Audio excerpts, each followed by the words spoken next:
당장 짐 싸서 나가. 비 오는 날 시어머니의 손에서 이혼 서류가 며느리 앞에 던져졌습니다. 프리랜서 주제에 우리 집안에 있을 자격 없어. 남편은 고개를 돌린 채 말했죠. 어머니 말이 맞아. 우리 수준이 안 맞았던 것 같아. 빈손으로 쫓겨나는 며느리의 뒷모습을 보며 시댁 식구들은 안도했습니다. 이제 모든 게 끝났다고 믿었으니까요. 하지만 다음 날 아침 그들의 휴대폰이 동시에 울렸습니다. 누군가는 통화가 끊겼고 누군가는 계좌를 확인하다 손이 굳었습니다. 평생 당연하던 것들이 아무 설명 없이 멈추기 시작했죠. 그리고 이혼 서류 속 며느리가 남긴 단 한 줄의 조항. 그 문장은 그들의 입을 영원히 닫아버렸습니다. 그녀가 누구였는지 알게 된 순간 이미 모든 선택은 끝나 있었습니다. 사연 시작 전 구독과 좋아요를 눌러주시고 어디서 듣고 계신지 댓글 남겨주시면 그곳으로 행운이 가득 깃들기를 바라겠습니다. 강윤아는 결혼식 전날 밤 호텔 객실 창가에 서 있었습니다. 손에는 노트북이 들려 있었고 화면에는 블루밍 3분기 실적 보고서라는 제목이 떠 있었어요. 기업가치 3천억 원을 돌파한 회사, 그 회사의 창업자이자 대표이사가 바로 윤아였습니다. 하지만 내일 결혼식에 오는 사람들 중 그 사실을 아는 이는 단 한 명, 공동 창업자 한민석 뿐이었어요. 윤아는 노트북을 덮으며 5년 전을 떠올렸습니다. 27살 대학 동기 셋이서 시작한 작은 앱 개발이었죠. 헬스케어 센터를 위한 통합 운영 시스템, 회원 관리부터 예약, 결제, 개인정보 보호까지 한 번에 해결하는 솔루션이었습니다. 처음엔 아무도 주목하지 않았어요. 하지만 입소문을 타면서 필라테스, 요가, 피트니스 센터들이 앞다퉈 도입하기 시작했고 3년 만에 전국 2,000개 센터가 블루밍 시스템을 사용하게 됐습니다. 투자 제안이 쏟아졌고 윤아는 회사를 키웠어요. 그런데 문제가 생겼습니다. 첫 번째 투자자로 들어온 지인이 윤아가 여자라는 이유로, 젊다는 이유로 경영권을 빼앗으려 했거든요. 너 같은 애송이한테 회사를 맡길 순 없어. 내가 대표하고 넌 뒤에서 개발이나 해. 윤아는 그 말을 듣는 순간 깨달았어요. 사람들은 자신이 아니라 자신이 가진 것만 본다는 거요. 법적 다툼 끝에 그 투자자를 내보냈지만 마음속 상처는 남았습니다. 그래서 윤아는 결심했어요.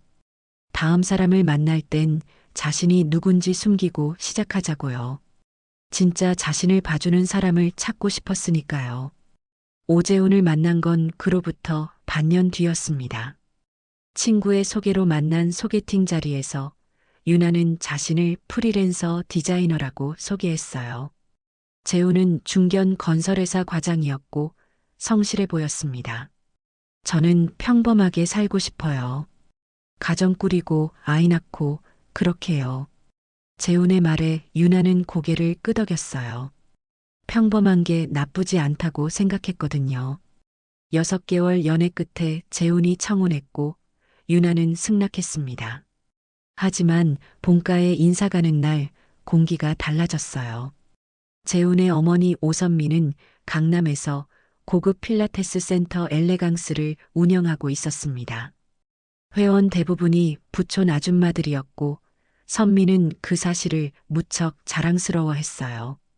우리 센터 회원 중에 재벌가 부인도 있고 의사 사모님도 계셔.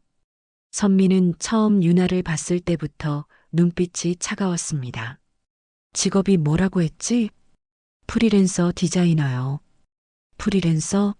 그러니까 백수 비슷한 거? 윤아는 아무 대꾸도 하지 않았어요. 재훈이 끼어들었습니다. 어머니, 윤아 씨 실력 좋아요. 여러 회사랑 프로젝트 하고 있대요. 프로젝트? 그게 정규직이야?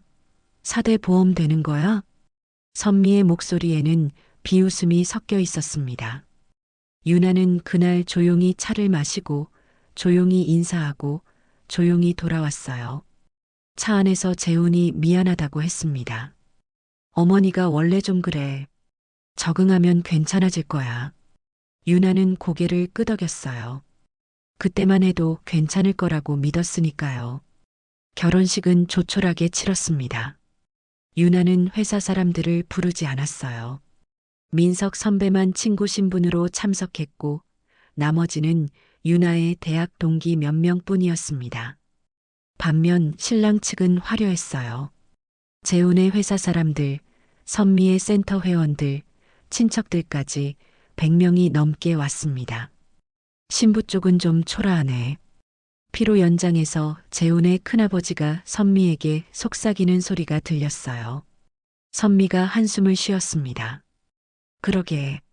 뭐 집안이 그렇다는데 어쩌겠어. 유나는 듣지 못한 척했습니다. 신혼집은 재훈이 마련한 작은 아파트였어요. 유나는 짐을 풀면서도 노트북을 챙겼습니다. 저녁마다 민석 선배와 화상회의를 했어요. 회장님, 다음 주 투자 미팅 일정 잡혀 있습니다. 제가 직접 갈 수는 없고요. 선배가 데리러 가주세요. 알겠습니다. 근데 회장님, 정말 괜찮으세요? 이렇게 숨어서 사는 거?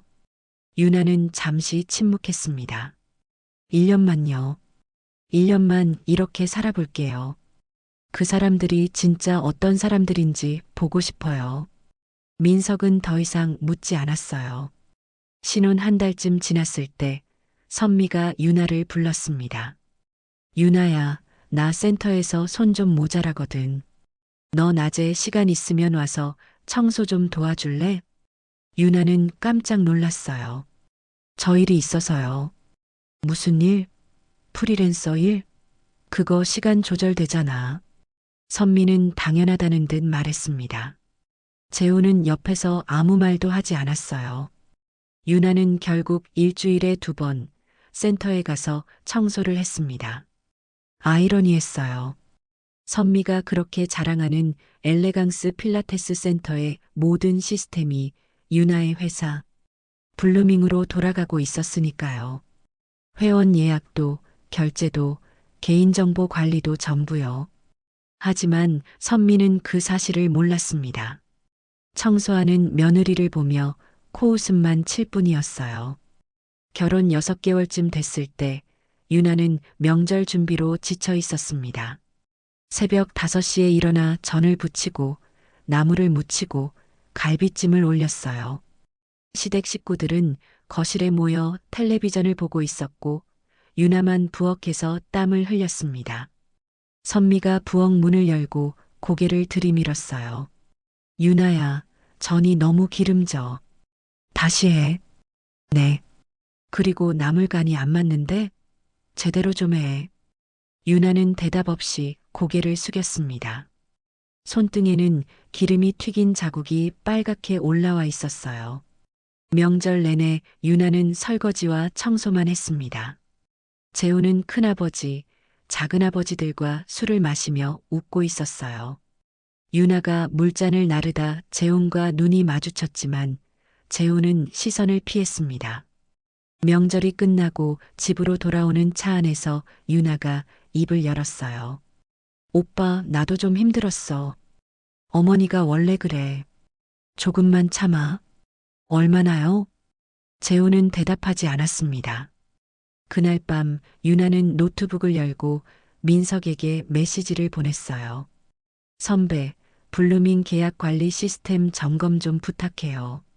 무슨 일 있어요? 아니요. 그냥 계약 기간 만료되는 업체들 리스트 정리해 주세요. 민석은 다음 날 리스트를 보내왔습니다. 그 리스트에는 엘레강스 필라테스 센터도 포함되어 있었어요. 계약 종료일은 1년 후였습니다. 유나는 화면을 한참 바라보다가 노트북을 닫았어요. 결혼 10개월째 재훈이 늦게 들어오는 날이 잦아졌습니다. 회사 야근 때문에 그래. 처음엔 그 말을 믿었어요. 하지만 어느 날 재훈의 셔츠에서 낯선 향수 냄새가 났습니다. 유나는 아무 말도 하지 않았어요. 일주일 뒤 재훈의 휴대폰에 메시지 알림이 떴습니다. 재훈이 샤워하는 사이 화면이 켜져 있었어요. 오빠, 오늘 정말 즐거웠어요. 다음에 또 만나요. 유나는 휴대폰을 내려놓았습니다. 손이 떨렸지만 표정은 변하지 않았어요. 그날 밤 유나는 민석에게 전화를 걸었습니다. 선배, 이혼 변호사 좀 소개해 주세요. 회장님, 결심하신 거예요? 네. 1년 봤어요. 충분히 봤어요. 민석은 잠시 침묵했습니다. 변호사 연결해 드릴게요. 그리고 회장님, 후회 없으시죠? 후회요? 없어요. 오히려 잘 봤어요. 이 사람들이 어떤 사람들인지요. 변호사를 만난 유나는 특별한 조항을 요청했습니다. 재산 분할은 요구하지 않을 거예요. 대신 이 조항을 넣어주세요. 변호사가 유나가 건넨 메모를 읽었어요. 비밀 유지 조항이요? 결혼 중 알게 된 상대방의 직업사업 정보에 대한 일체의 언급 금지. 네. 제3자에게 말하는 것도 법정에서 언급하는 것도 전부 위반으로 간주되게 해주세요. 손해배상 청구까지 가능하게 하시겠다고요? 네. 변호사는 고개를 끄덕였습니다. 알겠습니다. 준비해 드리죠. 이혼 서류가 완성되기까지 2주가 걸렸습니다. 그 2주 동안 유나는 평소처럼 살았어요. 새벽에 일어나 재훈의 아침을 차리고 센터에 가서 청소를 했습니다. 선미는 여전히 유나를 무시했고 재훈은 여전히 늦게 들어왔어요. 하지만 유나의 눈빛은 달라져 있었습니다. 조용하지만 단단하게 빛나고 있었어요. 비가 내리는 토요일 오후였습니다. 유나는 시댁 거실에 앉아 있었고 맞은편 소파에는 선미와 재훈이 나란히 앉아 있었습니다. 테이블 위에는 얇은 서류철 하나. 선미가 서류를 집어들자마자 공기가 얼어붙었어요. 서류 맨 위 굵은 글씨로 찍힌 단어. 이혼 합의서. 선미의 목소리가 날카롭게 튀었습니다. 유나는 흔들림 없이 고개를 들었어요. 더 이상 설명으로 설득할 마음이 없다는 얼굴. 재훈은 처음부터 끝까지 고개를 숙인 채 스스로를 방관했습니다. 그 표정 하나로 유나는 이미 답을 얻었어요. 유나는 조용히 말했습니다. 재산 분할은 요구하지 않을게요. 선미는 그 말에 오히려 안도한 듯 코웃음을 쳤어요. 당연하지. 내가 뭐가 있다고. 유나는 바로 다음 장을 꺼내 테이블 위에 올렸습니다. 대신 이 조항만 추가해 주세요. 선미는 종이를 대충 훑었습니다. 비밀 유지 조항. 결혼 기간 중 알게 된 상대방의 직업사업 경력 정보에 대한 일체의 언급 추측 폭로 금지. 제3자를 통한 간접 언급도 위반. 위반 시 손해배상 및 민형사 책임. 선미가 비웃듯 말했다. 프리랜서가 무슨 정보가 있다고. 재훈도 힐끗 보고는 대수롭지 않다는 듯 펜을 집었습니다. 유나는 그 반응을 예상했다는 듯 담담했어요. 서명은 너무 쉽게 끝났습니다. 유나는 또박또박 이름을 적었고 재훈은 제대로 읽지도 않은 채 휘갈겼습니다. 선미는 서류를 확인하는 척하다가 한마디를 던졌어요. 빨리 끝내. 우리 재훈이 인생 낭비하기 전에. 유나는 서류를 정리해 가방에 넣고 천천히 일어섰습니다. 현관으로 향하는 순간 선미가 마지막으로 쏘아붙였죠. 그동안 우리 집에서 먹고 잔 거 고맙게 생각해. 유나는 잠깐 멈춰 선미를 바라봤습니다. 표정은 차분했는데 눈빛만은 이상하게 선명했어요. 네, 잘 봤어요. 정말로요. 그 말의 뜻을 선미는 끝내 이해하지 못했습니다. 유나는 문을 닫고 복도를 걸었습니다. 엘리베이터 거울 속 얼굴은 야위어 있었지만 눈빛은 더 단단했어요. 1층에 내려오자 비가 쏟아지고 있었습니다. 유나는 우산도 없이 빗속을 걸어 차에 올라탔습니다. 시동을 걸고 백미러로 아파트를 마지막으로 한 번 봤어요. 그리고 조용히 전화를 걸었습니다. 선배, 저예요. 끝났어요. 잠깐의 침묵 뒤 민석의 목소리가 들렸습니다. 유나는 말을 길게 하지 않았어요. 내일부터는 제가 직접 나갈게요. 그리고 엘레강스 계약건 규정대로 진행해 주세요. 법대로요. 사실 엘레강스는 계약 만료 리스트에 올라 있던 곳이었고 블루밍은 예외 없이 만료 절차대로 종료 통보를 보낼 뿐이었습니다. 전화를 끊고 유나는 빗속을 달렸습니다. 빗방울이 앞유리창을 두드렸지만 길은 이상하게 또렷하게 보였어요. 다음 날 아침 7시 선미의 휴대폰이 울렸습니다. 잠결에 확인한 화면, 선미의 눈이 굳어졌어요. 블루밍 계약 종료 안내. 그 알림 하나가 선미의 하루를 산산조각 냈습니다. 앱을 열자 공지가 떠 있었어요. 엘레강스 필라테스 센터님, 2주 후 서비스가 종료됩니다. 계약 기간 만료에 따른 정상 절차입니다. 선미는 단숨에 전화기를 집어들었습니다. 관리업체는 건조하게 말했어요. 계약은 만료됐고 블루밍은 갱신을 거부했으며 사유는 공유되지 않는다고. 그 말은 곧 이 뜻이었습니다. 2주 후 센터는 사실상 멈춘다. 엘레강스의 예약, 결제, 회원 관리, 개인정보. 선미가 내가 만든 시스템이라고 착각하던 것들 전부가 사실은 블루밍 위에 얹혀 있던 거였으니까요. 같은 시각 재훈의 회사에도 비슷한 공지가 떴습니다. 블루밍 협업툴 서비스 종료. 계약 기간 만료. 회의실은 곧 난리였습니다. 데이터 백업, 대체 시스템, 책임 소재. 재훈은 그때도 멍했습니다. 블루밍이라는 이름이 어디선가 익숙한데 그 익숙함의 정체를 떠올리지 못했어요. 저녁, 선미는 인터넷 검색창에 블루밍을 쳤습니다. 기사가 쏟아졌어요.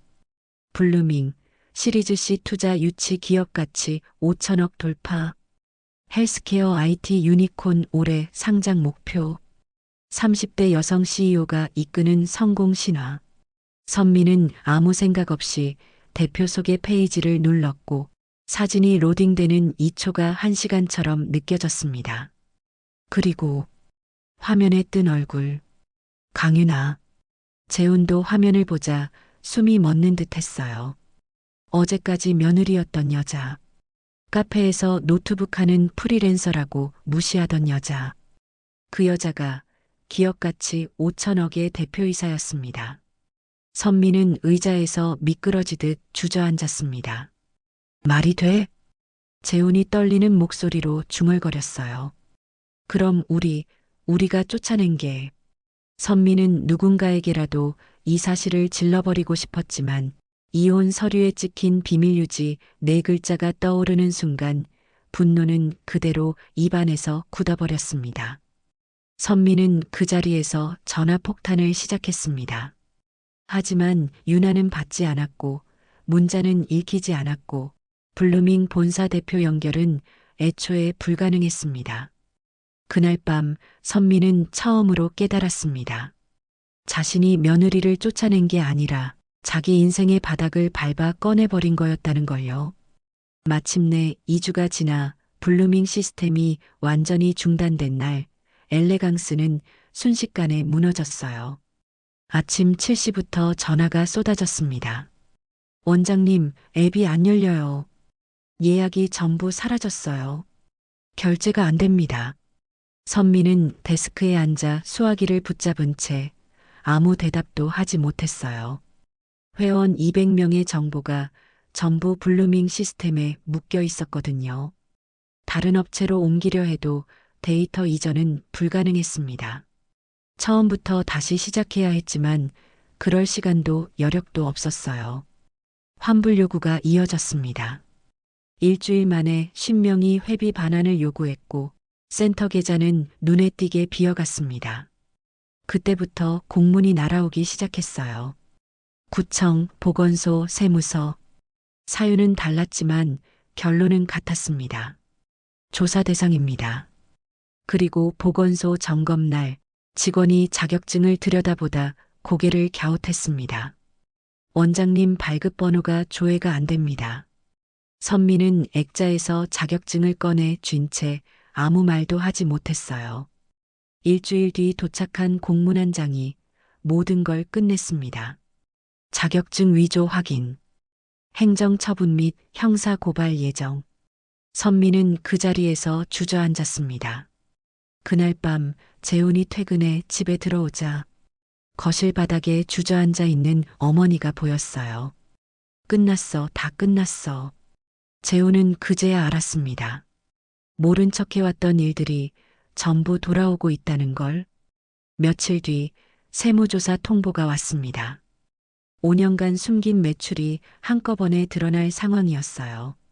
선미는 떨리는 목소리로 말했습니다. 유나한테 빌어보자. 제발. 재훈은 대답하지 않았습니다. 문자만 수십 통 보냈지만 답장은 없었어요. 한 달 후 엘레강스 필라테스는 문을 닫았습니다. 영업 정지, 과태료, 추징금 통지서가 겹겹이 쌓였고 선미는 변호사 사무실에 앉아 있었습니다. 재산 분할이라도 청구하면 안 될까요? 변호사는 이혼 합의서를 펼쳐 조용히 말했어요. 이 비밀유지 조항 보이시죠? 상대방의 직업이나 사업을 언급하는 순간 계약 위반입니다. 그걸 말 안 하면 어떻게 증명해요? 그래서 못하는 겁니다. 말하는 순간 손해배상 대상이 되거든요. 선미는 아무 말도 하지 못했어요. 그들이 직접 서명한 그 한 줄이 이제는 입을 막고 있었습니다. 사무실을 나와 길에 섰을 때 다리에 힘이 풀렸어요. 재훈에게 전화를 걸었습니다. 재산 분할 못 받는데. 예상했어요. 너 회사는? 권고사직이요. 전화를 끊고 선미는 한참을 서 있었습니다. 사람들이 힐끗힐끗 쳐다봤어요. 한때 강남에서 잘 나가던 원장은 이제 아무도 알아보지 못했습니다. 그날 저녁 선미는 마지막으로 유나를 찾아갔어요. 블루밍 본사 로비까지는 들어갔지만 그 이상은 허락되지 않았습니다. 기다려도 애원해도 유나는 나타나지 않았어요. 며칠 뒤 검찰 소환장이 도착했습니다. 자격증 위조, 세금 탈루, 개인정보 보호법 위반. 조사실에서 선미는 고개를 숙였습니다. 부인할 수 있는 건 아무것도 없었어요. 집으로 돌아오는 길, 그들이 도착한 곳은 외곽의 작은 임대 아파트였습니다. 센터를 정리하며 모든 걸 잃은 뒤였어요. 문을 닫고 들어온 선미는 소파에 주저앉아 중얼거렸습니다. 이게 내 인생이라니. 재훈은 아무 말도 하지 않았습니다. 그 역시 알고 있었거든요. 이 끝은 누군가의 복수가 아니라 자신들이 만든 결과라는 걸요. 블루밍 본사 회장실. 유나는 창가에 서서 강남 야경을 내려다보고 있었습니다. 유리창 밖으로 빌딩 숲이 빛났고 그 사이에서 블루밍 로고가 조용히 숨쉬고 있었어요. 민석이 들어와 서류를 내려놓았습니다. 시댁 쪽 연락은 계속 이어졌고 변호사까지 붙었습니다. 하지만 결론은 하나였어요. 움직일 수 없다. 말할 수 없다. 비밀유지 조항. 그들이 직접 서명한 그 한 줄이 그들의 혀를 묶었습니다. 민석이 조용히 보고했습니다. 엘레강스는 폐업, 선미는 조사, 민원과 행정 절차는 자동으로 굴러가고 있었다고. 유나는 먼저 확인부터 했어요. 우리가 신고한 건 없죠? 민석은 고개를 저었습니다. 계약은 규정대로 종료됐고 그 외는 시스템이 알아서 움직였다고요. 유나는 그 말에 잠깐 눈을 감았다가 낮게 숨을 내쉬었습니다. 복수라고 부르기엔 너무 조용했고 무관심이라고 하기엔 너무 정확했어요.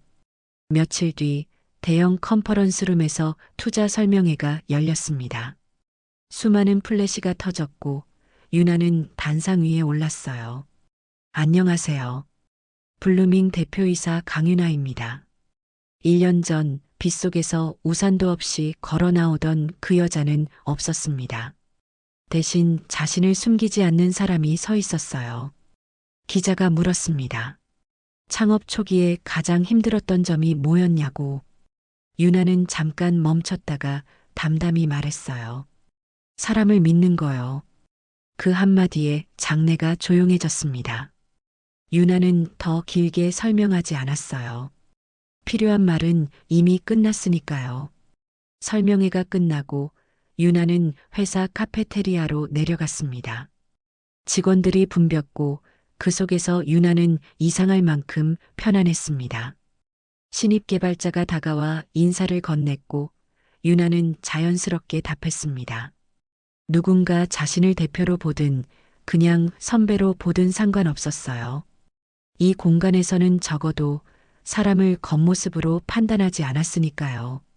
그날 저녁 민석에게서 연락이 왔습니다. 시댁에서 마지막으로 직접 만나고 싶다고.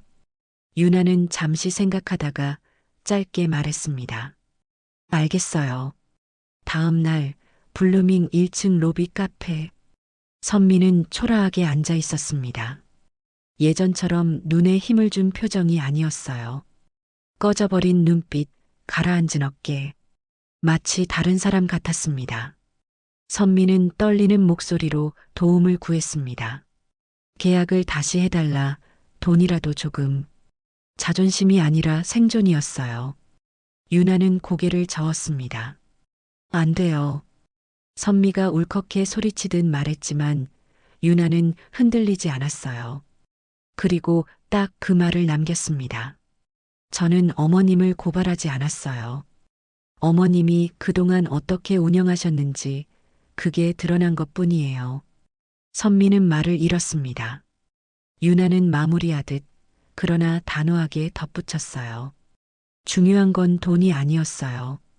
어머님이 저를 어떻게 대했느냐였어요. 유나는 자리에서 일어났습니다. 선미가 붙잡으려 손을 뻗었지만 유나는 조용히 팔을 빼냈어요. 이제 남이에요. 유나는 로비를 걸어 나갔습니다. 뒤에서 흐느끼는 소리가 들렸지만 돌아보지 않았어요. 밖에는 맑은 공기가 있었습니다. 그리고 유나는 더 이상 숨지 않았습니다. 여러분, 오늘 이야기 어떠셨나요? 돈을 숨기고 살았던 여자의 이야기였습니다. 그녀는 복수하지 않았어요. 그저 자신의 삶을 되찾았을 뿐이죠. 우리는 살면서 수많은 선택을 합니다. 누군가를 어떻게 대할지, 겉모습만 볼지, 진짜 사람을 볼지요. 그 선택의 결과는 언젠가 돌아옵니다. 오늘 이야기가 여러분께 작은 지혜가 되었으면 좋겠어요. 구독과 좋아요로 함께 해주시고 댓글로 응원의 한마디 남겨주세요. 여러분의 하루를 응원합니다.